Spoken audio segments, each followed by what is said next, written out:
நாகை மாவட்டம் வேதாரண்யத்தில் பெய்யும் கனமழை காரணமாக உப்பு ஏற்றுமதி பாதிக்கப்பட்டுள்ளது. கூடுதல் விவரங்களை செய்தியாளர் கார்த்திகேயன் வழங்க கேட்கலாம். கார்த்திகேயன் வணக்கம், முழு விவரங்களை பதிவு செய்யலாம்.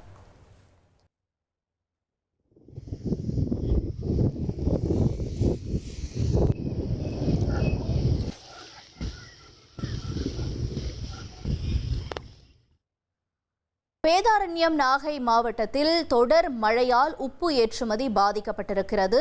கூடுதல் விவரங்களோடு எமது செய்தியாளர் கார்த்திகேயன் இணைந்திருக்கிறார். விவரங்களை கேட்கலாம்.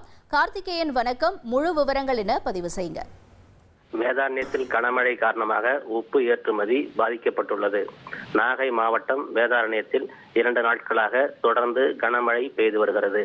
கடந்த 24 மணி நேரத்தில் அதிகபட்சமாக கோடியக்கரையில் 11 சென்டிமீட்டரும், வேதாரண்யத்தில் 7 சென்டிமீட்டரும், தலைஞாயிறில் 6 சென்டிமீட்டரும் மழை பதிவாகியுள்ளது. கடந்த 2 நாட்களாக வேதாரண்யத்தில் தொடர்ந்து கனமழை பெய்து வரும் காரணத்தால் உப்பள பகுதிகள், உள் ரோடுகள் முற்றிலும் பாதிக்கப்பட்டுள்ளன. மேலும் இருப்பு வைக்கப்பட்டுள்ள உப்பு அம்பாரங்களில் டார்பாய் மற்றும் பணமட்டைகள் மற்றும் கொண்டு மூடி வைத்து வருகின்றனர். மழையின் காரணமாக வெளி மாநிலங்களுக்கு லாரிகள் மூலம் உப்பு ஏற்றுமதி செய்யப்படும் பணிகள் தற்போது முழுமையாக பாதிக்கப்பட்டுள்ளது. உப்பு ஏற்றுமதி பாதிக்கப்பட்டதால் உப்பள தொழிலாளர்கள் வேலையிழந்து உள்ளனர். உங்களுடைய தகவல்களுக்கு நன்றி கார்த்திகேயன்.